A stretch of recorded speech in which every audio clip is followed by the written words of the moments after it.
We live in a twilight world. 7.7 magnitude earthquake in Myanmar. Myanmar used to be called Burma. Some people still call it Burma. This is a Burmese lion from the Burmese culture and mythology. Yeah. A chinte, I believe is how you say it, is the Burmese word for lion.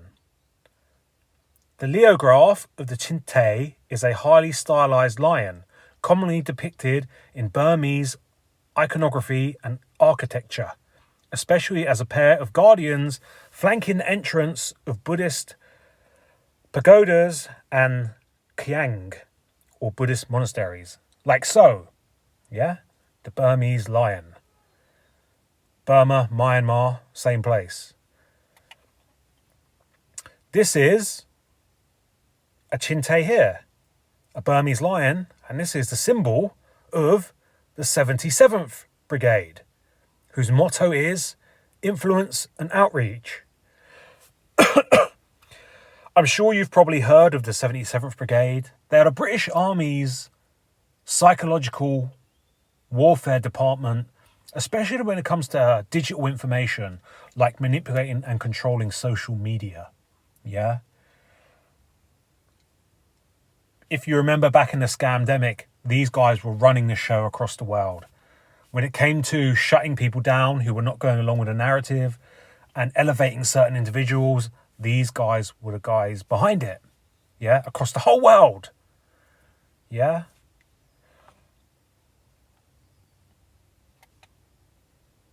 The reason they're called the 77th Brigade is,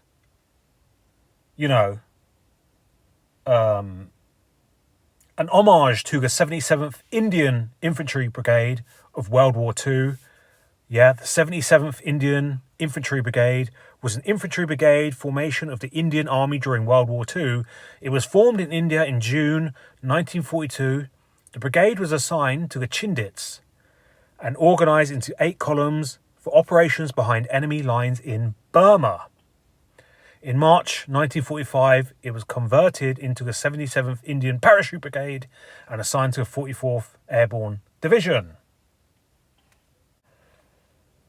I'm sure you can all see the connection I'm trying to make here. 7.7 earthquake in Myanmar, which used to be called Burma, which was a British territory. Yeah, national symbol being the Burmese lion, the chinte. And then, of course, the most powerful digital information organisation out there, the 77th Brigade, whose motto is influence and outreach. Yeah. By the way, I don't actually think these guys exist. I think they're a decoy. But that's a different topic for a different day. Yeah. Is this actually happening? Is it being sensationalized? Is it being exaggerated? Has it been engineered? Has it been made to happen? Yeah? Do they control natural disasters? Can they bring them forth and make them happen? Yeah? I don't know. I'm not there. But I do know that Myanmar, or Burma as it used to be called, is a very difficult country to get into. But let's talk about it. So, where should we start? So yesterday, there was allegedly a big earthquake, in Myanmar, or Burma, as some people call it. Burma was the old name. The new name is now Myanmar. So yeah, man, same place, Burma and Myanmar. So forgive me if you hear me switching up them names. But yeah, earthquake with the epicenter in Myanmar. And apparently the shockwaves had an effect on Thailand. And I think as even as far as China, allegedly. Yeah, I'm not there, so I don't really know. But this was yesterday, so what, the 29th the 28th of March. Now, the day before, guess what? There was a huge military parade in the capital, Naypyidaw. Yeah? It was what they call Armed Forces Day in Myanmar, or what they used to call, when it was Burma, Revolutionary Day. So, yeah, a massive show of force by the Myanmar government, huge military parade. And as I always say to people, whenever there's a thing happening, on the world stage, whenever there's a thing happening within this illusion we live in, the dream we live in, the simulation we live in, whatever the fuck you want to call it, always keep your eye out for a military exercise or drill, happening, either close by or the week before or in the neighboring country or so on, you'll find, and this is what I've been tracking now for a very, very long time, that, there's always some sort of military thing happening at the same time as a major event. And that even includes natural disasters and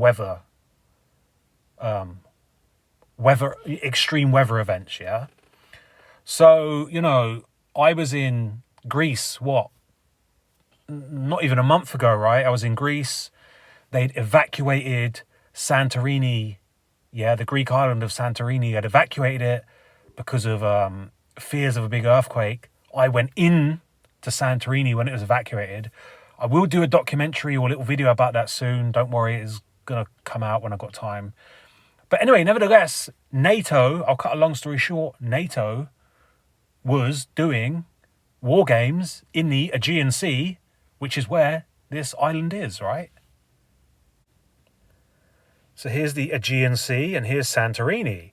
So what are the odds, that NATO are doing an exercise in the Aegean Sea and then there is, earthquakes and evacuation of the busiest island in this region, what they call Instagram Island, Santorini. Am I connecting dots that ain't there, or is there something to this? So I know a little bit about Burma because I've been trying to get into Burma for a couple of years now, right? Because there's apparently a civil war happening within Burma.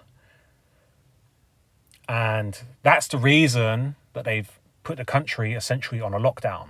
So getting into that country is very, very difficult because you've essentially got to go to a Burmese embassy and apply that way. You've got to go in person. You've got to have your photos taken. You've got to have a ticket booked to go in, a ticket booked to go out in regards to flights. You're only allowed to stay there for X amount of time. You've got to have proof that you've got a hotel, all this kind of shit. You've got to explain to them why you're going there, blah, blah, blah, blah. All the things that I don't like, For me, the way you get around the illusion, you get around the fiction, is you've got to turn up spontaneously. You've got to get ahead of the matrix before it renders up the fiction in front of you. And that's the whole skill of the kind of stuff I do. It's about getting there. You don't announce it to anyone, you do it stealth. Guerrilla warfare tactics, that's why we call it guerrilla journalism, Because like guerrilla warfare, you basically jump out from the shadows, make your attack, and then disappear back into the shadows, If you start a week before going to embassies and filling out paperwork and signing this and agreeing to that, you've already let the Matrix know that you're coming. So the chances of you catching the Matrix or reality in that kind of in-between liminal space where nothing's going on and it hasn't had a chance to render up the fiction and the background characters, it's not going to happen, is it? But Myanmar, Burma, to me, very similar to Gaza.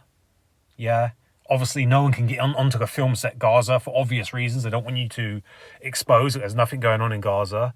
The vast majority of the Israeli military are surrounding the north and the east of it. Even Jordan is involved in, policing the perimeters around Gaza. And obviously the Egyptians at the south, they've built that massive concrete wall, as well as having a huge military presence there. Yeah, massive efforts are getting put into these places to stop you getting in, right? Same with Ukraine. The vast majority of Ukrainian men that have been mobilized or conscripted into the military, they're not on the front lines, they're on the surrounding areas, policing it, making sure the likes of me don't go there. Yeah. The front lines are basically empty towns and villages in, the eastern parts of Ukraine, on the border of Russia.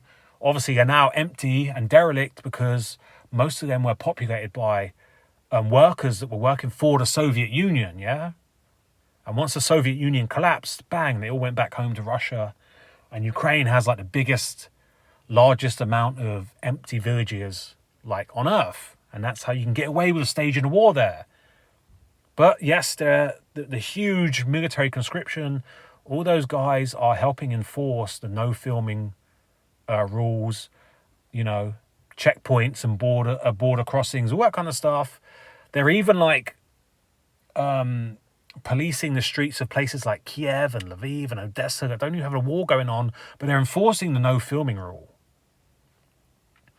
And if you don't believe me in this, just go and watch any YouTuber or influencer that has gone to Ukraine. You'll see the same thing. Yeah. They'll always bring it up. We're not allowed to film.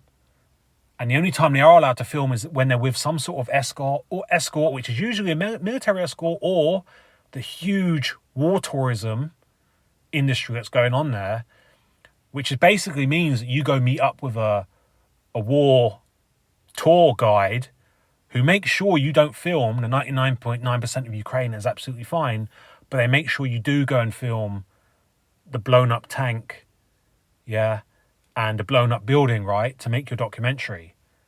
But they'll help enforce that rule of no, while we're driving between these blown up tanks and blown up buildings, you can't film the streets. And they'll say it's for security reasons, right? We don't want the Russians getting information from your documentary, but really it's to stop anyone in the outside world knowing that 99.9% of Ukraine is fine.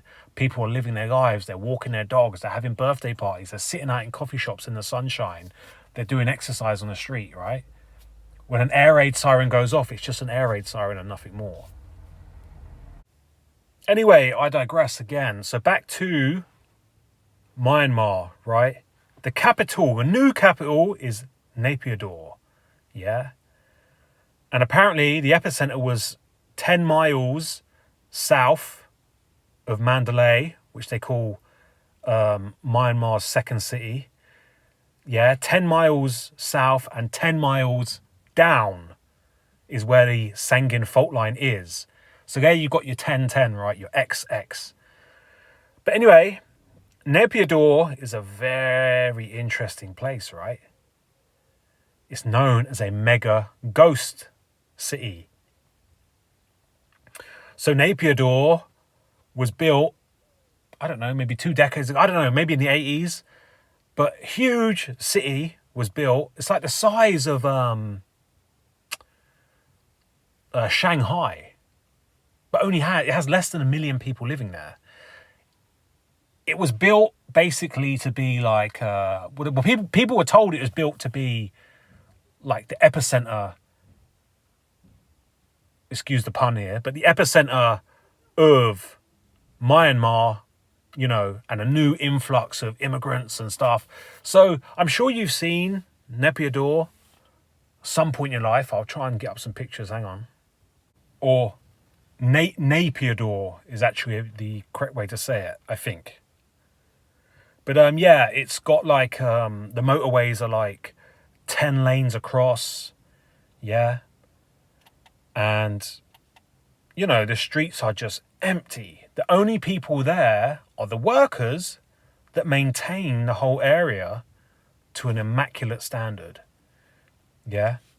So unlike most ghost cities, usually in a ghost city nobody's there and it's overrun with wildlife and plants and animals and stuff like that, and but here it's maintained. Loads of work, an army of workers keep it in pristine condition, right? Now, it's the home of the parliament and the military, yeah? And the theory is that the military knew and the parliament knew that their time was up, so they deliberately built this city under the guise of, we're going to boost the economy and all that kind of shit. But really, it just offers massive protection for the rulers of Burma, right? Because no one's in this city, it would be very hard for guerrilla fighters and resistance fighters to come and actually get them, right? Because the streets are empty. You can see them coming from a mile away. Also, these, the motorways and stuff that are like 8 lanes long, they make good runways, yeah? So really, it was never about creating a huge new capital city to boost the economy.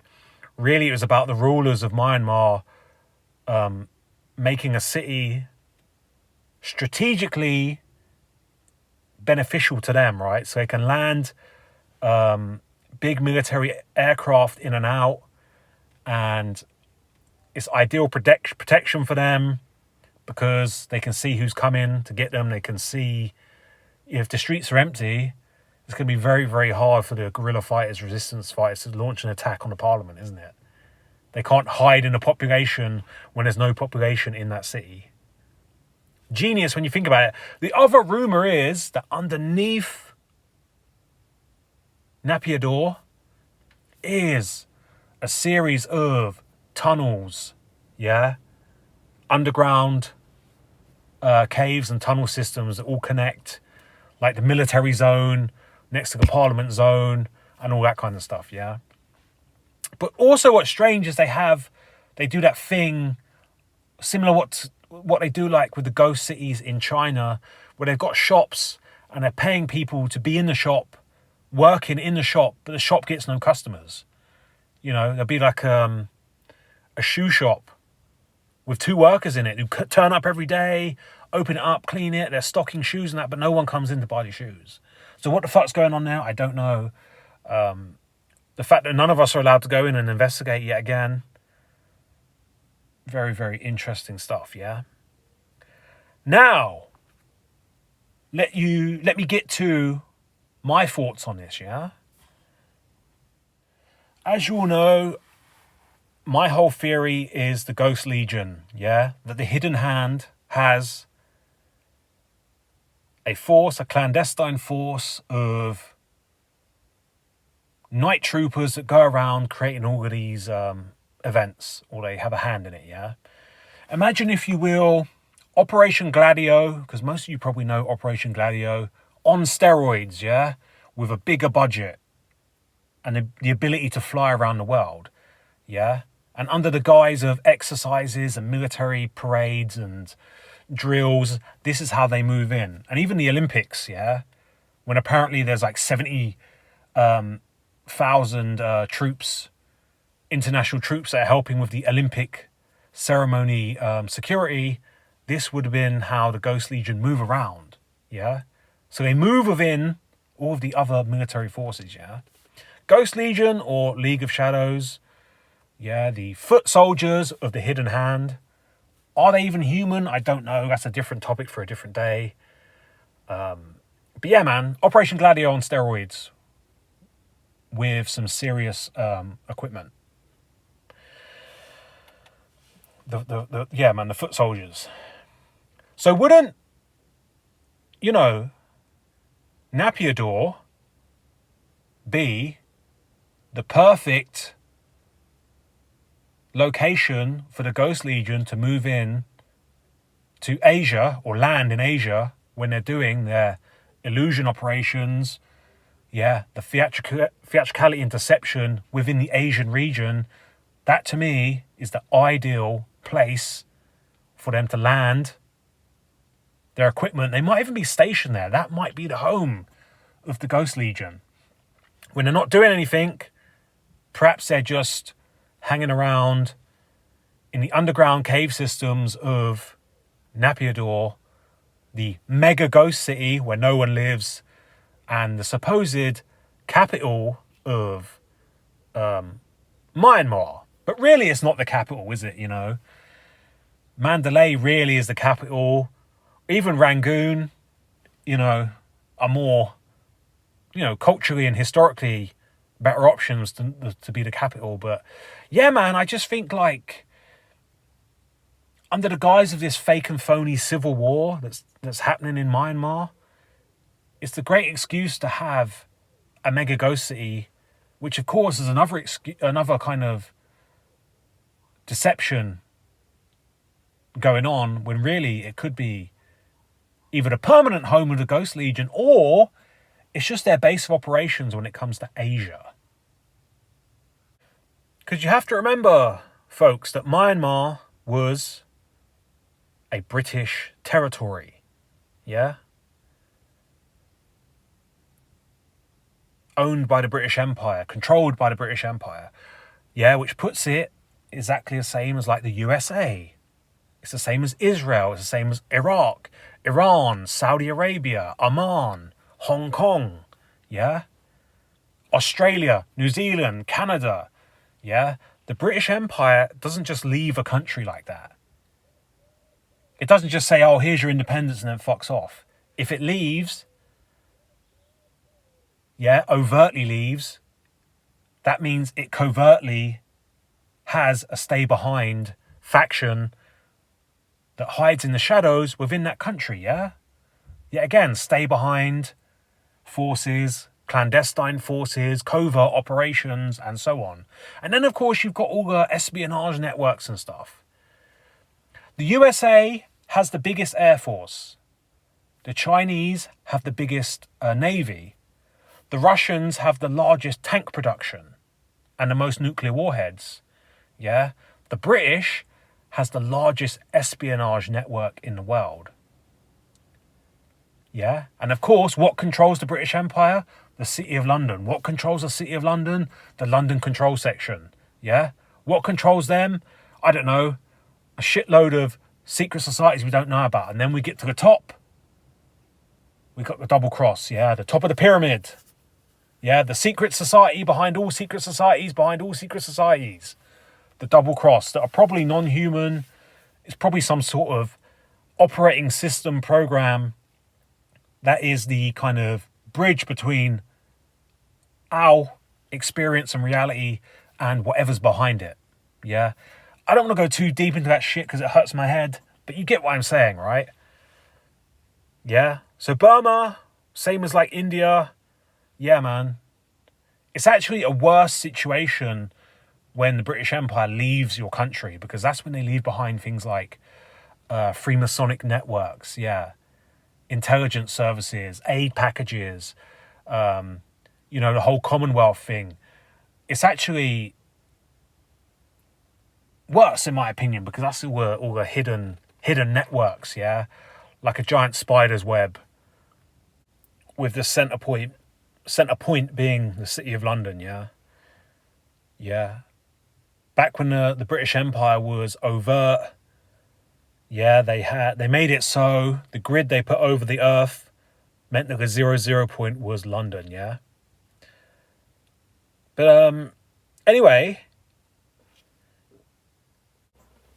so man, as for the earthquake itself, is it really happening? Is it not happening? You know me, guys, I don't really get into the whole is it real, is it fake thing. I think that's a very amateurish way to look at reality. To me, this whole thing is an illusion, and that illusion is as real as you want it to be. You're the observer, the observer effect is real, and I know it's a paradox on purpose when I say the illusion is real. Yes, it's a deliberate paradox, because you have to understand that you're responsible for how much time, energy, and attention you give to something. And the more individual consciousness gives to a fiction, yeah, as that number builds up, you're now making that illusion greater in its power, yeah? And then once people start believing in that fiction and participating in it, yeah, that's what brings it to life. That's what manifests it into reality, yeah? And this is the metaphor of a magician pulling a rabbit out of a hat, yeah? The concept is he's pulling something out of nothing, yeah? And then that works both ways, doesn't it? Because if you hear, like, say, the conspiracy truther people or research people, they'll say, I've gone down the rabbit hole. That's like a reverse of that, isn't it? They're now turning you into a rabbit and throwing you into a black hole. It's not a good thing to go down rabbit holes, yeah? The fact that people outright say that is crazy to me. Because as a magician, we're all magicians, right? That's the whole thing about the human. Yeah, we are creator beings. Angels are made of pure light and they can fly around and stuff. The jinn are made of a smokeless fire and a scorching wind. They can transform and move into objects. Humans are made of mud and clay, but we are magic. We can create stuff. We have the power of invention, yeah? We can create the wheel. We can rub sticks together and create fire and so on, yeah? And like I said, the metaphor for that is pulling the rabbit out of the hat. When a stage magician who is using deception to do his illusions, yeah, he is the metaphor of real magic, which is us pulling that which exists within our mind, within our consciousness, out into a physical reality, yeah? I hope people get what I'm saying here and this isn't too fucking crazy. I understand I must sound like the ramblings of a fucking madman. If someone who doesn't know my work and my background and all of the, I've pretty much written a 7-page encyclopedia that goes along with everything I say, but if they haven't seen that, they must thinking, what the fuck is this guy talking about? Rabbits and hats and magic. Magic is real, but it is. So the whole point of illusion warfare is the illusion is being weaponized against you, so you manifest that illusion into reality with your belief, yeah, your participation, your time, energy, and attention, yeah. You're now caught up into pulling the rabbit that they want you to pull out of the hat and giving it to them, if you get what I'm saying. So, where am I going with this? Anyway, so yeah, Myanmar, Burma, very, very funny country. Up there, like I said, with Ukraine and Israel and Gaza. Almost a country that's on lockdown, very hard to get in and go check around for yourself. So you'll know that with my work now, which I've been around for 4 years now, there's a few things that are consistent, right? Whenever there's a world stage event, straight away, massive amount of effort is being put in to stop anyone going there. They usually cancel flights to that place, or they make suddenly overnight the prices of those flights will just quadruple. Flights that are usually 60 quid, suddenly they're now fucking 800 quid for no reason. Yeah. And what they get is the military, the police, the civil servants, they'll all be called to action, but what they tend to do is mostly set up checkpoints to stop the likes of me and you, the guerrilla journalists, going in and exploring for ourselves. Yeah. A lot of these people, although they have good intentions, like ambulance drivers and rescue teams and that, a lot of the time they actually make the thing way worse because they're not actually needed, but they go there with huge amounts of bodies. I'm talking about them as in the actual staff, the actual emergency service workers with all their equipment and all their stuff, and they make the situation worse. And of course, the police and the military, they are the ultimate order followers and useful idiots that then will happily oblige with the whole lockdown situation where roads will be shut off. They'll be manning police stations, basically quizzing people like, what are you doing here? If you don't need to be here, don't be here, and all that kind of stuff. So, yeah, man, it's just interesting that the earthquake is in Myanmar, a country that's pretty much under a lockdown due to the supposed, alleged civil war, right?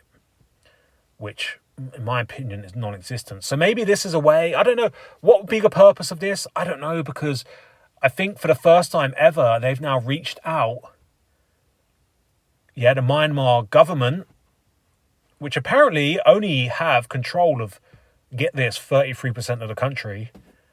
Yeah, that's according to the mainstream media. I'm not just making that number up. But they've now asked for outside help. So the UN, this sinister organization, once again, set up by the British Empire, when the British Empire was pretending that it was, the sun was setting, they set up in that year NATO, the UN, the State of Israel, Pakistan, the WHO, the World Health Organization. They fractalized themselves into these little heads of the Hydra. But yeah, man, so if we tie it back, or if we go full circle here, with the UN going in, humanitarian aid for this earthquake situation, which happened in a city where no one really lives, it's a perfect way to get the Ghost Legion, the hoax army, the foot soldiers of the Hidden Hand into that country, So that means, plenty of these will be flying in, supposedly carrying, humanitarian aid. But like I said, man, only, let's say 10 of these flying in. 2 of them would be the Ghost Legion, with their troops and their equipment. So what's my overall theory? I don't know. They might be kind of like slipping in to via Myanmar into Southeast Asia to, I don't know, perhaps do their thing, which is like, the Ghost Legion are responsible for 9/11. They're responsible for the hoax that was the Battle of Kiev. They're responsible for the 7th of October attacks, where you remember when apparently Hamas were paragliding into Israel and all this kind of shit. Pure theatre, pure deception. But this is what the Ghost Legion do. They will wear the mask of the bad guy, stage some sort of invasion or terrorist attack, and then that'll be the first domino that triggers a long-term sort of lukewarm war. So Myanmar is technically in a civil war, right? So if the Ghost Legion turn up, they might, I don't know, launch an attack on, and this is just an example. Perhaps they're going to launch an attack, purely theatrical and deception, but maybe on Mandalay, or maybe on down in the south, or maybe a neighboring country in Thailand, or maybe they're getting ready for the big showdown around Taiwan, But I don't know. Perhaps I'm just talking pure shit, and this genuinely was a earthquake, and nothing more, nothing less. I don't know. And that is it for this recording, the ramblings of a madman. I'm sure if someone was listening to this who hasn't been following my work, they would think I should be in a straitjacket. We live in a twilight world. There are no friends at dusk.